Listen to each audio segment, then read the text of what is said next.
बिस्मिल्लाहिर्रहमानिर्रहीम। रब्बी ज़िदनी इल्मा। Dear students, अस्सलामु अलैकुम। लर्निंग विद उमर फ़ारूक में आपको खुशामदीद कहता हूँ।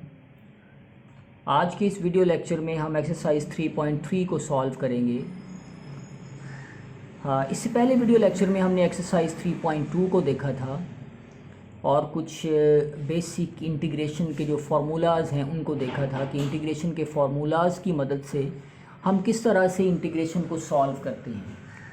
आज ये फर्दर हम बात करते हैं कि इंटीग्रेशन बाय सब्स्टिट्यूशन क्या होती है या integration by method of substitution क्या होता है। आपको याद होगा जिस तरह हमने डेरिवेटिव में प्रोडक्ट रूल को देखा था, कोशेंट रूल को देखा था, सेम वे इंटीग्रेशन भी जिस तरह आगे बढ़ती जाती है उसमें कुछ रूल्स आते जाते हैं जिनकी मदद से हम इंटीग्रेशन को सॉल्व करते हैं। तो बड़ा ये आसान रूल है कि इंटीग्रेशन बाय सब्स्टिट्यूशन क्या होती है। जिस तरह से नाम से जाहिर है, सब्स्टिट्यूट से मुराद ये होता है कि एक चीज़ को दूसरी के बदल के तौर पे यूज़ करना। मसलन एक अगर कोई एक्सप्रेशन या एक कोई क्वांटिटी हमारे पास मौजूद है तो उसकी जगह किसी दूसरी को रिप्लेस कर देना, इसे हम कहते हैं सब्स्टिट्यूट कर देना। तो ये कब करते हैं इंटीग्रेशन के अंदर? इसका बड़ा आसान तरीका ये है कि जब आपके पास दो टर्म्स मौजूद हों जो प्रोडक्ट के अंदर हों, एक टर्म का डेरिवेटिव आगे मौजूद हो, एक टर्म का आगे डेरिवेटिव मौजूद हो, तो फिर हम उसको सब्स्टिट्यूट कर देते हैं। इसको हम मिसाल से भी देखेंगे कि किस तरह। When term and its derivative both are present, then we use substitution method. इससे इंटीग्रेशन आसान हो जाती है। मसलन आप एग्जांपल के तौर पे ये देखें, cot x स्क्वायर रूट और नीचे भी x स्क्वायर रूट है। अगर आप इस स्क्वायर रूट का डेरिवेटिव लें तो उसमें ये टर्म इन्वॉल्व हो जाती है, यानी ये टर्म आ जाती है, यानी इसका डेरिवेटिव बुनियादी तौर पर ये है, ये टर्म है, ये उसका डेरिवेटिव है। किस तरह? अब इसको हम पुट कर देते हैं, यानी सब्स्टिट्यूट कर देते हैं। जिस तरह मैंने कहा सब्स्टिट्यूट का मतलब क्या होता है, उसकी जगह किसी और को पुट करना। यानी ये x में था, अब इसको t पुट कर दें, v पुट कर दें, u पुट कर दें, y पुट कर दें, जो मर्जी पुट कर दें। तो x का स्क्वायर रूट हमने क्या पुट कर दिया? t, यानी t सब्स्टिट्यूट कर दिया। इसका मतलब कुछ ये हुआ कि ये जितना भी x में इंटीग्रेशन मौजूद थी, अब इसको हमने सब्स्टिट्यूट कर दिया है, चेंज कर दिया है। किसमें? टी के अंदर चेंज कर दिया है। तो हर ये टर्म जो मौजूद है इसको हम टी में कन्वर्ट करेंगे। अब ये डिफरेंशियल है तो इसका डिफरेंशियल इधर लेंगे। डिफरेंशियल मीन एक तरह का डेरिवेटिव इसी वेरिएबल का। तो 1/2 x पावर -1/2 dx इसका डिफरेंशियल आ जाएगा। इसका डिफरेंशियल क्या बनेगा? dt बनेगा। हमें यहाँ क्या चाहिए? dx चाहिए, तो dx इधर ही रह जाएगा, ये उधर मल्टीप्लाई हो जाएगा। तो 1/x का स्क्वायर रूट क्या हमने पुट किया था? t, तो ये 2t इधर मल्टीप्लाई हो जाएगा। अब dx आ गया। अब जरा गौर करें, cos x का स्क्वायर रूट, x का स्क्वायर रूट, cot वैसे का वैसे, इसकी जगह t आ जाएगा, इसकी जगह 1/x स्क्वायर रूट की जगह t आ जाएगा और dx की जगह 2t आ गया। अब ये इससे कट जाएगा, बाकी ये 2 पहले आ जाएगा, अंदर cot t रह गया। अब ये आसान हो गया सब्स्टिट्यूट करने से। ये तो ज़रा मुश्किल तरीके से हल होता है इंटीग्रेशन में, लेकिन ये अब आसान हो गया है। तो सब्स्टिट्यूशन का बुनियादी मकसद ये होता है कि जो दी हुई इंटीग्रेशन की टर्म्स होती हैं उनको सिंप्लीफाई फॉर्म करने के लिए जो तरीक़ाकार इस्तेमाल किया जाता है उस मेथड को हम कहते हैं सब्स्टिट्यूशन का मेथड। और मैंने आपको बता दिया कि सब्स्टिट्यूशन कब लगाई जाती है? जब हमारे पास एक टर्म मौजूद हो और उसी का आगे डेरिवेटिव मौजूद, तब हम क्या यूज़ करते हैं? सब्स्टिट्यूशन का मेथड यूज़ करते हैं। अब ये cot t जो है इसको सिंप्लीफाई करने से क्या बनेगा? 2 वैसे का वैसे integral cos t over sin t। अब नीचे वाले का ऊपर डेरिवेटिव मौजूद है, sin t का डेरिवेटिव क्या है? cos t होता है। तो नीचे वाले का ऊपर डेरिवेटिव हो तो आपको याद होगा, ज़रा दिमाग पे जोर डालें, हम लिखते हैं log, क्या लिखते हैं? log, और नीचे वाला फंक्शन वैसे का वैसे। हमारा जवाब यहाँ तक भी सही है, या ये 2 जो है ये यहाँ साइन के ऊपर भी लिखा जा सकता है। टी की जगह जो हमने पुट किया था वो दोबारा हम दर्ज कर देंगे। तो हमारे दिए हुए जो क्वेश्चन है उसका ये जवाब आज। आगे एक और एग्जांपल देखते हैं, cos cube x sin x whole का स्क्वायर रूट dx, इसको हमने सॉल्व करना है। तो ये प्रोडक्ट में है, cos का आपको पता है डेरिवेटिव माइनस साइन होता है और साइन का डेरिवेटिव cos होता है। कॉस का डेरिवेटिव माइनस साइन होता है, तो यहाँ माइनस साइन नहीं है। साइन का डेरिवेटिव कॉस होता है, तो इसका मतलब है इसको पुट किया जा सकता है। इसको हमने पुट किया, दोनों तरफ स्क्वायर किया, फिर डिफरेंशियल लिया, कॉस साइन का differential cos x d x आ जाएगा और इसका 2t dt आ जाएगा। ये क्वेश्चन था, इसको हम लिख सकते हैं जी, हमारे पास ये था क्यूब के, कॉस क्यूब था।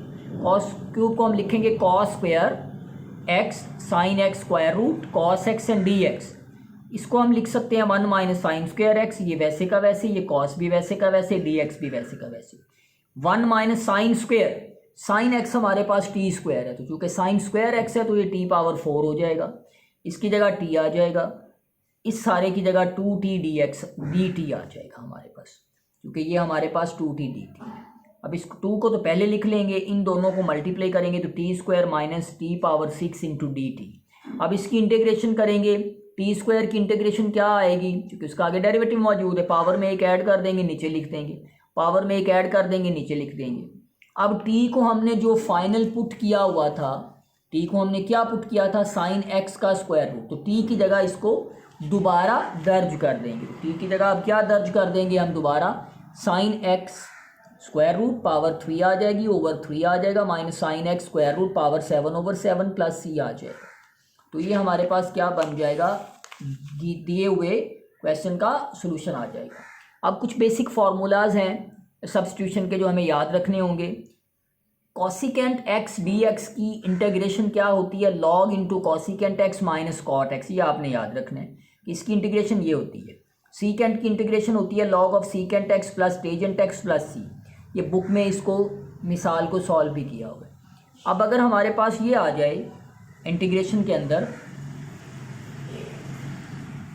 इस तरह की कोई टर्म आ जाए ए स्क्वायर माइनस एक्स स्क्वायर, तो आप ये ज़रा गौर करें ये फॉर्मूला किसके डेरिवेटिव के साथ मैच करता है, साइन इनवर्स एक्स के डेरिवेटिव के साथ ये फार्मूला मैच करता है।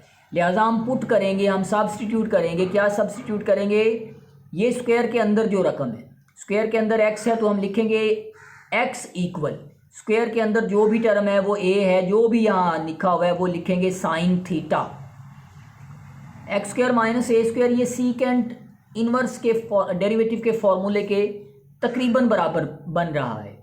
तो एक्स के स्क्वायर के अंदर एक्स है तो लिखेंगे एक्स इक्वल, स्क्वायर के अंदर ए, अगर यहाँ 25 होता तो लिखते स्क्वायर के अंदर अगर 25 होता तो 25 सीकेंट थीटा आ जाता। फिर आगे ए स्क्वायर प्लस एक्स स्क्वायर, ये हमें पता है टेजेंट के फॉर्मूले के तकरीबन शेप मिलती है इसकी, ऊपर स्क्वायर रूट है तो पुट करेंगे एक्स इक्वल ए टेजेंट थीटा है। तो ये आपको याद रखना होंगे, इसके बगैर हम आगे नहीं बढ़ पाएंगे सब्स्टिट्यूशन में। अब एक्सरसाइज 3.3 है, ये क्वेश्चन है हमारे पास 4 माइनस स्क्वायर एक्स स्क्वायर का स्क्वायर रूट और ऊपर है माइनस 2x। अब देखिए नीचे वाले का ऊपर डेरिवेटिव है, याद रखें जब भी हम इंटीग्रेशन करेंगे तो हम पहला फॉर्मूला ये देखेंगे, पहला जो कुलिया है ये देखेंगे कि जो टर्म्स हमें दी हुई हैं क्या उनका आगे डेरिवेटिव तो मौजूद नहीं है, अगर आगे डेरिवेटिव मौजूद होगा तो पावर रूल लगा देंगे। नीचे वाले का अगर ऊपर डेरिवेटिव मौजूद होगा और ऊपर जो नीचे वाली रकम है उसके ऊपर अगर कोई पावर नहीं है, 1 के अलावा कोई पावर नहीं है, तो लॉग ऑफ फंक्शन हो जाएगा। तीसरे नंबर पे हम ये देखेंगे कि क्या इसको सब्स्टिट्यूट किया जा सकता है या नहीं किया जा सकता है। तो ये तीसरे तरीके के ऊपर हम आज बात कर रहे हैं। अब पहला तो ये है कि अगर उसने नहीं कहा कि सब्स्टिट्यूशन से करें तो डायरेक्ट भी हो सकता है कि नीचे वाली पावर को ऊपर ले जाएं आप, -1/2 है, ये -2x है तो इसका आगे डेरिवेटिव मौजूद है तो पावर रूल लगा देंगे, पावर में एक ऐड करेंगे, नीचे भी वो लिख देंगे। अगर हम सब्स्टिट्यूशन से करना चाहते हैं तो किसको पुट करेंगे आप, इसका डेरिवेटिव ये है, ये टर्म है एक्स स्क्वायर का डेरिवेटिव है तो एक्स स्क्वायर को आप पुट करेंगे टी के इक्वल। समझ आई सब्स्टिट्यूशन किस तरह से करते हैं, ये वो टर्म तलाश करते हैं जिसका डेरिवेटिव मौजूद होता है। तो एक्स स्क्वायर का ये डेरिवेटिव मौजूद है, लिहाजा हम क्या एक्स स्क्वायर को टी के इक्वल पुट कर देंगे, डिफरेंशियल करेंगे 2x dx इक्वल dt आ जाएगा। अब ये टर्म थी हमारे पास, तो ये -1, ये 2x की जगह आ जाएगा dt, ये माइनस वैसे का वैसे, फिर 4 माइनस एक्स स्क्वायर तो 4 माइनस टी का स्क्वायर रूट, इसको आप ऊपर ले जाएं, ऊपर ले जाएंगे तो फिर आप इस पर पावर का फॉर्मूला लगा देंगे, पावर रूल लगा देंगे। पावर रूल लगाने से वही जवाब आया है जो हमने यहाँ देखा था, टी की जगह हम क्या पुट कर देंगे, एक्स स्क्वायर को पुट कर देंगे। आगे क्वेश्चन है इसका second part, dx over x square plus 4x plus 13। ये एक क्वाड्रेटिक इक्वेशन है, यानी कि पूरी स्टैंडर्ड फॉर्म एक तरह की क्वाड्रेटिक इक्वेशन है। तो आप देखें इसके फैक्टर बनाते हैं, फैक्टर अगर नहीं बनते हैं तो क्या करेंगे, हम इस पे कंप्लीट स्क्वायर का फॉर्मूला लगाएंगे, इसको कंप्लीट स्क्वायर कर देंगे। तो इस पे कंप्लीट स्क्वायर का फॉर्मूला लगाया तो वो आपने पढ़ा हुआ है, कंप्लीट स्क्वायर का फॉर्मूला किया तो हमारे पास आ गया x+2 का होल स्क्वायर प्लस 9 आ गया। इसको लिखेंगे dx/x+2 का होल स्क्वायर प्लस 9। अब 9 को लिखा जा सकता है 3 स्क्वायर। अब इसको देखें, अब इसके ये किसके साथ मैच करता है, ये टेजेंट इनवर्स x का डेरिवेटिव है उसके साथ मैच करता है। अब इसको ज़रा ध्यान से देखना है कि अगर इस तरह से आ जाए तो किस तरह से हम लिखते हैं। यहाँ जो भी होता है कांस्टेंट में उसको लिखते हैं 1/3, फिर टेजेंट इनवर्स x/a, x के नीचे ये फिर लिख देते हैं। यानी अगर हमारे पास dx/a square plus x square है तो इसकी इंटीग्रेशन क्या बनेगी, 1/a, यानी कांस्टेंट जो भी है उसको 1 करके लिखेंगे, टेजेंट इनवर्स x के नीचे कांस्टेंट लिखेंगे प्लस c डालेंगे, तो ये हमारे पास क्या आ जाएगा, इंटीग्रेशन आ जाएगी। अब कंप्लीट स्क्वायर को ज़रा मैं फिर बता दूं कि कंप्लीट स्क्वायर किस तरह से करते हैं। इसका हमने कंप्लीट स्क्वायर करना है तो x का स्क्वायर प्लस 2 फार्मूले का जिसका स्क्वायर किया था वो वैसे लिखते हैं। अब यहाँ हमें 4x चाहिए तो 4x को 2x को 4x बनाने के लिए 2 से मल्टीप्लाई कर देंगे। ये 4x में जितने नंबर से मल्टीप्लाई किया है उसका स्क्वायर ऐड भी करते हैं और उसका स्क्वायर माइनस भी करते हैं। ये 13 वैसे का वैसे, हमें पता है स्क्वायर में 3 टर्म्स होती हैं, 1 2 3, तो क्या हो जाएगा x+2 का स्क्वायर हो गया, इन दोनों को हल करेंगे तो 9 आ जाएगा। तो इस तरह से हम कंप्लीट स्क्वायर बनाते हैं। चौथा सवाल है आगे 1/x log x dx। हमने क्या कहा था, टर्म देखें और फिर उसका डेरिवेटिव देखें। log x का डेरिवेटिव होता है 1/x, तो log x की आगे ये डेरिवेटिव मौजूद है 1/log x 1/x, तो log x को t पुट कर देंगे, इसका डिफरेंशियल लेंगे 1/x dx dt आ जाएगा। अब वैल्यूज को दर्ज करें, इसकी जगह क्या आ जाएगा 1/t dt log t plus t, चूँकि इसका डेरिवेटिव 1/t का बनता ही log t है, प्लस c। अब इस t की जगह दोबारा पुट कर देंगे क्या, log x, तो ये हमारे पास जवाब निकल आएगा। आगे क्वेश्चन नंबर 5 है e⁻x/e⁻x+3। अब बड़ा आसानी से भी किया जा सकता है। अब e⁻x को आप पुट करके कर लें, या नीचे वाले का ऊपर डेरिवेटिव मौजूद है, नीचे वाले की पावर 1 है तो log ऑफ फंक्शन इसका जवाब निकल आएगा। x+b x²+2bx+c 1/2। सेम क्वेश्चन हमने 3.2 में भी किया था कि नीचे वाले का ऊपर डेरिवेटिव बना दिया। अब इसको हम करते हैं सब्स्टिट्यूशन के मेथड से, नीचे वाले को पुट कर देंगे, इसी का इनफैक्ट ऊपर डेरिवेटिव मौजूद है, इसको पुट करेंगे तो क्या आ जाएगा x²+2bx+c = t, तो इसका डेरिवेटिव लें यानी डिफरेंशियल लें 2x+2b dx आ जाएगा इक्वल dt हो जाएगा। 2 कॉमन कर लें x+b × dx, ये हमें यहाँ चाहिए x+b dx, तो ये 2 जो है इसे डिवाइड कर देंगे। अब हमारे पास है x+b × dx x²+2bx+c 1/2 है।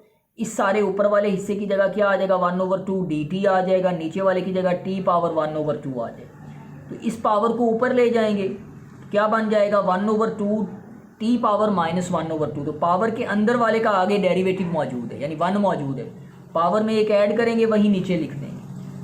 3.2 वाला फॉर्मूला 1/2 t पावर 1/2 ये 2 से 2 कट जाएगा, चूँकि ये 2 ऊपर चला जाएगा तो t power 1/2 plus c answer आएगा। t की जगह वो वैल्यू डाल देंगे, ये हमारे पास आंसर निकल आएगा। Question number 7 sec² x/tan x का स्क्वायर रूट है dx है। tan का डेरिवेटिव होता है sec² x, हमें पता है, तो tan को पुट कर देंगे t के इक्वल, इसका डिफरेंशियल डालेंगे sec² x dx dt आ जाएगा। sec² x dx over tangent x square root है, dt ओवर t का स्क्वायर रूट आ जाएगा, इसको ऊपर ले जाएंगे t पावर -1/2, पावर के अंदर t है, t का 1 डेरिवेटिव यहाँ मौजूद है, वेदर लगा हुआ है या नहीं लगा हुआ, पावर में एक ऐड करेंगे वही नीचे लिखेंगे, तो इसका जवाब क्या निकल आएगा 2 × t का square root plus c, t की जगह वैल्यू डाल देंगे टेजेंट x, तो हमारे पास ये जवाब निकल आएगा। क्वेश्चन नंबर 8 देखते हैं, उसने कहा इसको आप इसके इक्वल साबित करें, तो लेफ्ट हैंड साइड लेंगे। अब देखें ज़रा ये किसके रिजेंबल कर रही है, किसके इन्वर्स के डेरिवेटिव के रिजेंबल कर रही है, तो हमें पता है ये सीकेंट के कर रही है, तो पुट कर देंगे। स्क्वायर के अंदर x है, x = a secant theta, differential डालेंगे dx, a वैसे का वैसे सीकेंट थीटा का डेरिवेटिव होता है secant theta tangent theta d theta. अब ये वैल्यूज़ डाल देंगे, dx की जगह क्या आएगा a secant theta tangent theta d theta, नीचे आ जाएगा a square secant square theta minus a square, नीचे वाली टर्म में से ए कॉमन आएगा, जब स्क्वायर ये ए स्क्वायर कॉमन आएगा, जब स्क्वायर रूट से बाहर आएगा तो वो ए हो जाएगा। सीकेंड स्क्वायर थीटा माइनस 1 इसका स्क्वायर रूट है, और सीकेंड स्क्वायर थीटा माइनस 1 जो है ये क्या होता है, फॉर्मूला टेन स्क्वायर थीटा होता है। तो टेन स्क्वायर थीटा का अंडर रूट करेंगे तो ये कट जाएगा, बाकी टेन थीटा रह जाएगा, ए से कट जाएगा, टेन थीटा से कट गया, बाकी सीकेंड थीटा रह गया। अभी मैंने आपको बताया था बेसिक फार्मूलाज जो थे कि इंटीग्रेशन जो सीकेंड थीटा की होती है वो होती है log into secant theta plus tangent theta. तो ये डाल देंगे प्लस सी आ जाएगा, क्योंकि हमने ये प्रूफ करना था इसीलिए हम इसके मुताबिक चलेंगे। अदरवाइज़ आप थीटा की यहाँ से वैल्यू भी निकाल सकते थे, वो भी डाली जा सकती थी। तो जवाब तो हमारा आ गया। अब इस सवाल को हल करने के लिए हमें पता है कि जो साइन होता है या कॉस होता है या जितने भी ट्रिग्नोमेट्रिक फंक्शन होते हैं वो राइट एंगल ट्राइंगल में रिप्रेजेंट किए जा सकते हैं। अब जो हमारे पास सीकेंड थीटा था इसको आप लिख सकते हैं सीकेंड थीटा एक्स ओवर ए, सीकेंड उलट होता है कॉस का तो इसको लिखा जा सकता है ए ओवर एक्स। तो साइन और कॉस किसकी साइड्स को रिप्रेजेंट करते हैं, राइट एंगल ट्राइंगल को रिप्रेजेंट करते हैं। तो राइट एंगल ट्राइंगल बना लें, यहाँ कॉस थीटा की वैल्यू को लिखेंगे, ये हमारा एंगल थीटा है। तो कॉस थीटा जो होता है ये होता है हमारे पास बेस ओवर हाइपोटेनियस होता है। यहाँ पर पैथागोरस थ्योरम लगाएंगे हम, पैथागोरस थ्योरम लगा के ये हम आल्टीट्यूड को फाइंड कर लेंगे। तो आल्टीट्यूड क्या आएगा, x square minus a square आएगा, ये मैंने लगाई है पैथागोरस थ्योरम। अब ये जो वैल्यूज़ है सीकेंड थीटा की ये तो गिवन है एक्स ओवर ए, ये यहाँ डाल दी। टेन थीटा हमें पता है क्या होता है, आल्टीट्यूड ओवर बेस होता है। तो altitude over base x square minus a square over a आ जाएगा। अब यहाँ से ए जो है वो हमारा एलसीएम निकल आएगा, तो ए एलसीएम आप लिख दें, बाकी ये बच जाएगा। अब लॉग का सेकंड जो लॉ है वो लगाएंगे, लॉग ये ऊपर वाली रकम माइनस हो जाएगा, लॉग ए ये सी, फिर जो कांस्टेंट ऑफ इंटीग्रेशन है वो वैसे आ जाएगा। अब ज़रा गौर करें, ये भी एक कांस्टेंट है, ये भी एक कांस्टेंट, ना इसका पता है ना इसका पता है, तो सारे को आप कैपिटल सी लिख दें या सी डैश लिखते। तो यही एक्चुअली हम प्रूफ करना चाहते थे। आगे क्वेश्चन नंबर 9 है D x over 1 plus x square इसकी पावर 3 ओवर 2। तो आप देखें ये किसके इन्वर्स के फॉर्मूले के बराबर है, हाँ जी टेजेंट इन्वर्स। तो क्या एक्स को क्या पुट करेंगे 1, क्योंकि यहाँ 1 है, टेजेंट थीटा इसका डिफरेंशियल लिखेंगे D x सीकेंड square theta D theta, values डालेंगे 1 प्लस टेजेंट स्क्वायर थीटा किसके इक्वल होता है, सीकेंड स्क्वायर थीटा। ये 2 से ये 2 कट जाएगा, बाकी आ जाएगा सीकेंड क्यूब थीटा पावर 3 आ जाएगी सॉरी। तो अब इन दोनों को करेंगे तो ये आ जाएगा D theta over secant theta, ये कट जाएगा। सीकेंड थीटा को ऊपर लेके जाएंगे आप तो कॉस थीटा डी थीटा हो जाएगा। अब देखें कॉस थीटा किसका डेरिवेटिव है, कॉस थीटा किसका डेरिवेटिव है, तो साइन थीटा का ये डेरिवेटिव, और थीटा का डेरिवेटिव 1 आता है, वो नीचे लिखें या ना लिखें। अब थीटा की वैल्यू भी डाली जा सकती है, या हमें पता है जिस तरह अभी हमने क्वेश्चन किया था कि साइन थीटा और कॉस थीटा रिप्रेजेंट करते हैं राइट एंगल ट्राइंगल को, तो हमने राइट एंगल ट्राइंगल बनाई।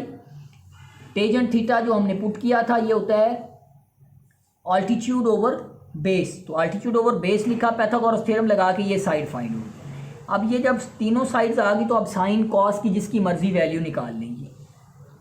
तो हमने किसकी वैल्यू निकालनी, साइन थीटा की। साइन थीटा किसके इक्वल होता है, आल्टीट्यूड ओवर हाइपोटेनियस, तो आल्टीट्यूड ओवर हाइपोटेनियस डाल दिया, ये हमारा जवाब आ गया। आगे क्वेश्चन नंबर 10 करेंगे। क्वेश्चन नंबर 10 हमारे पास है D x over 1 plus x square into tangent inverse x. अब देखिए ये टर्म है, इसका डेरिवेटिव मौजूद है, यानी टेजेंट इनवर्स का डेरिवेटिव मौजूद है, तो किसको पुट करेंगे, टेजेंट इनवर्स एक्स को पुट करेंगे टी के इक्वल। तो ये आ जाएगा जी टेजेंट इनवर्स का differential 1 over x square d x and d t आ जाएगा। अब डी एक्स की जगह क्या आएगा, डी एक्स की जगह आएगा हमारे D x over 1 plus x square, d x over 1 plus x square की जगह आएगा डी टी, और नीचे है टेजेंट इनवर्स तो इसकी जगह टी आ जाएगा। नीचे वाले का ऊपर डेरिवेटिव मौजूद है, यानी टी का डेरिवेटिव 1 मौजूद है, टी की पावर 1 है, तो लॉग ऑफ फंक्शन आ जाएगा प्लस सी, टी की जगह वैल्यू डाल देंगे तो हमारे पास जवाब आ जाएगा। क्वेश्चन नंबर 12 देखते हैं, sine theta over 1 plus cos square theta D theta. Cos का डेरिवेटिव होता है माइनस साइन, तो माइनस और प्लस को कंप्रोमाइज किया जा सकता है, तो कॉस को पुट कर देंगे टी, कॉस का डेरिवेटिव क्या बना, minus sine t d t, sorry theta d t. अब इसमें वैल्यू डालेंगे तो माइनस डी टी आ जाएगा ओवर 1 प्लस टी स्क्वायर आ जाएगा। अब नीचे वाले ये सारा जो है ये डेरिवेटिव है, किसके इन्वर्स का डेरिवेटिव है, ये सारा टेन इनवर्स का डेरिवेटिव था, यानी कि टेन का इनवर्स का डेरिवेटिव हमारे पास ये मौजूद था।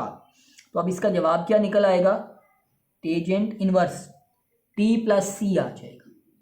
डियर स्टूडेंट्स, आज के इस वीडियो लेक्चर में हमने एक्सरसाइज 3.3 जो बेस करती है सब्स्टिट्यूशन मेथड के ऊपर, उसके ऊपर बात की कि किस तरह से सब्स्टिट्यूशन के मेथड को एप्लीकेबल बनाया जा सकता है। कि जब हमारे पास प्रोडक्ट में टर्म्स होती हैं, टर्म मौजूद होती है, उसका डेरिवेटिव मौजूद होता है, तो फिर हम मेथड अप्लाई करते हैं बाय सब्स्टिट्यूशन, ताकि इंटीग्रेशन को आसानी से सॉल्व आउट किया जा सके। उम्मीद करता हूँ ये वीडियो लेक्चर आपको पसंद आया होगा। पसंद आए लाइक करें, शेयर करें, और चैनल पर नए हैं तो ज़रूर सब्सक्राइब करें और अपने फ्रेंड्स के साथ भी शेयर करें। अगर आपके जहन में कोई क्वेश्चन है तो आप कमेंट सेक्शन में मुझसे पूछ सकते हैं। जैसा कि आपको मालूम है कि हमारे चैनल का मोटो है no need of any kind of academy और tuitions. Learning with Umar Farooq में बने रहें और आप मैथमेटिक्स और जनरल वीडियोस को देखते रहें। Thank you very much.